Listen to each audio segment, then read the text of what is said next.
I'd like to read a scripture that I feel will be incredibly encouraging. Philippians 4:13. I can do all things through him who gives me strength. Of course, the him is Christ, but did you notice the I in that verse? We tend to focus on the encouragement that Christ can give us, but sometimes we forget to think about the fact that we have to act.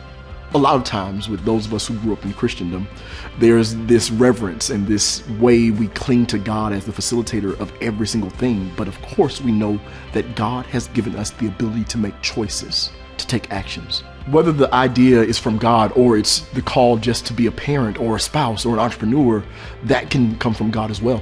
But to open the store on time, to clock in on time, to spend time with your family intentionally, to parent well, to launch the business, to start the new project, all of that requires you to act.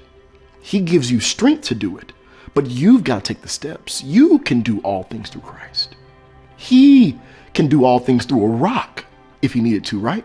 So the partnership that we come into with him is because he wants to do it with you. You have to make the choice.